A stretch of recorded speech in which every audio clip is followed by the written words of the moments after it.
ஏய் ஒன்னத்தான் ஒன்னத்தான் ஒன்னத்தான். ஹாய் மக்களே, எல்லோருக்கும் அன்பான வணக்கம். நேற்றைய தினத்தில் 2 செலிப்ரிட்டி லவ்வை பற்றி பார்த்துருந்தோம். அது சிறப்பு அப்படின்னு சொல்லி நிறைய பேர் கமெண்ட் பண்ணியிருந்தேன். அதுலேயும் ஸ்பெசிஃபிக்கான கமெண்ட் அப்படின்னு சொல்லும்போது ஒரு பொண்ணு ஒன்று உங்களுடைய குரலுக்கு அடிமை அப்படின்னு சொல்லிட்டு போயிருந்துச்சு. அதை கேட்ட உடனே இனிமே தான் நீ தீயா வேலை செய்யணும் குமாரி அப்படின்னு சொல்லி மைண்டு சொன்னிச்சு. அது அப்படியே போகும்போது இன்னொருத்தர் கமெண்ட் பண்ணியிருந்தார், கல்வி அண்ணா. தம்பி, எங்களோட லவ்வும் பெஸ்ட்டு லவ் அப்படின்னு நான் சொல்லிக்குவேன். காரணம் என்னென்னா, அவளுக்கும் முதல் லவ், எனக்கும் முதல் லவ், நாங்கள் இப்போ கல்யாணம் பண்ணி சிறப்பாக வாழ்ந்துட்டு போகிறோம் அப்படின்னு சொல்லியிருந்தார். ஸோ அடுத்தபடியாக பார்த்தோம் அப்படின்னு சொன்னால் அந்த மாதிரி நிறைய கமெண்ட்ஸ் எல்லாம் வந்துருந்துச்சு.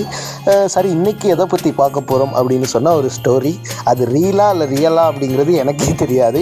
இந்த ஸ்டோரிக்கு உயிர் கொடுக்குற வகையில் நான் ஒரு கேரக்டர், என்னோட நண்பன் ஒரு கேரக்டர், தொடர்ச்சியாக அந்த கதை போயிட்டே இருக்கும். ஸோ உங்களுக்கு ஏதாவது டவுட்ஸ் அல்லது இது பிடிச்சிருந்தது, இந்த மாதிரி விஷயங்கள் பிடிச்சிருந்தது அப்படின்னு சொன்னால் நீங்கள் கமெண்ட் பண்ணலாம்.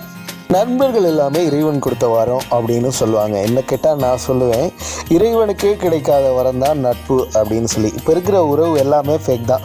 சொல்லப்போனால் நாமளே ஃபேக் தான், இந்த உலகமே ஃபேக் தான். சரி, ஃபேக்கை பற்றி பேச வரல, சொல்ல வந்ததை சொல்லிட்டு போயிடுறேன். இப்படி ஃபேக்காக இருக்கிற இந்த உலகத்தில் ரியலாக இருக்கிற ஒரே உறவு நட்பு தான். ஸோ அப்படி லைஃப்பில் இருக்கக்கூடிய முக்கியமான உறவான நட்பை பற்றி தான் இந்த கதை இருக்க போகுது. ஸோ இதை பார்க்குற உங்கள் மைண்டில் எனக்கும் இப்படியான நண்பர்கள் இருக்கிறாங்க அப்படின்னு சொன்னால் கமெண்ட் பண்ணுங்கள். சரி, இப்போ கதைக்குள்ளே போகலாம்.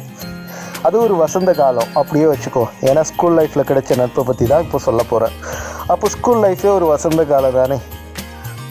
நான் ஏஎல் படிக்கிற காலப்பகுதி, அதாவது 12th படிக்கிற காலம். அப்போ நான் படிக்கிற அந்த ஸ்கூலுக்கு நிறைய வெளியூர்களில் இருந்து படிக்கிறதுக்காக நிறைய பேர் இந்த ஸ்கூலுக்கு வருவாங்க. அதாவது ஸ்கூல் மெட்ஸாக ஜாயின் பண்ணுவாங்க. இதில் படிக்க வர பொண்ணுங்களை பற்றி பிறகு பேசுவோம். ஏன்னா நாம் இப்போ வகுப்பில் படிக்கிற எல்லா பொண்ணுங்களுமே நமக்கு மொக்க பீஸு தானே. அப்போ புதுசாக ஒரு பையன், அப்போ எங்களுடைய கிளாஸுக்கு புதுசாக ஒரு பையன் வந்தான். முழு பூசணிக்காயை சோத்தில் வச்சு விழுங்கின மாதிரி ஒரு முகம், ஒன்றுமே தெரியாத நல்ல பையனாக இருக்கிறானே பாவம்னு யோசிச்சேன். உண்மையாகவே அவன் இப்போவும் அப்படித்தான், பாவப்பட்ட முகம். எங்கள் வகுப்பில் நானும் அவனு தான் பஸ்ஸில் போய் படிச்சுட்டு வர அளவு தூரத்தில் இருந்தோம். ஸோ அதுவே எங்களுடைய ஃப்ரெண்ட்ஷிப் நல்ல ஸ்ட்ராங்காக ஆனதுக்கு ஒரு காரணம் அப்படின்னே சொல்லலாம். அதாவது என்னத்தான் ஒரே ஸ்ட்ரீமாக இருந்தாலும் சப்ஜெக்ட்ஸ் வேறு வேறு.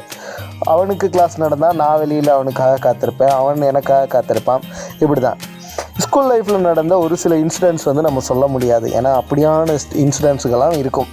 ஏஎல் முடிஞ்சதோடு அவங்கவுங்க வேலையை பார்த்துட்டு போயிடுவாங்க. நானும் அப்படி தான் என் வேலையை தேடி தலைநகரம் போயாச்சு. அவனும் அப்படி தான் தலைநகரத்தை தேடி போயிட்டான். எனக்கு வருமானம் குறைவு அப்படின்னு சொன்னால், நான் வேலை தேடி அலைஞ்சிட்டு இருந்ததுனால எனக்கு வருமானம் குறைவு. அவனுக்கு அப்படி இல்லை, வருமானம் அதிகம். ஏன்னா அவனுக்கு வேலை கிடச்சிட்டு. ஸோ எனக்கு ஒரு வேலை கிடைச்சது. அந்த கிடைச்ச வேலையிலையும் சம்பளம் குறைவு. ஸோ அந்த வர்ற சம்பளத்தை வச்சுக்கிட்டு சாப்பிட்றதா, இல்லை வீட்டுக்கு அனுப்புகிறதா, இல்லை சேவிங்ஸ் வச்சுக்கிறதா, இப்படியே யோசித்து பைத்தியம் ஆயிடும். ஏன்னா மிடில் கிளாஸ் வாழ்க்கை அப்படி தானே. அப்படி இருக்கும்போது சாப்பிடவே தோணாது. தலைநகரத்துக்கு முதல் வேலைக்கு போகிறவங்க என்ன கஷ்டப்படுவாங்கன்னு படுறவங்களுக்கு தான் தெரியும். ஸோ இதை யாரும் அப்படி கேட்டுட்டு இருந்தால் கமெண்ட் பண்ணுங்கள். இந்த கதை உங்களுக்கு ரொம்ப பிடிச்சிருக்கும் அப்படின்னு சொல்லி நம்புகிறேன்.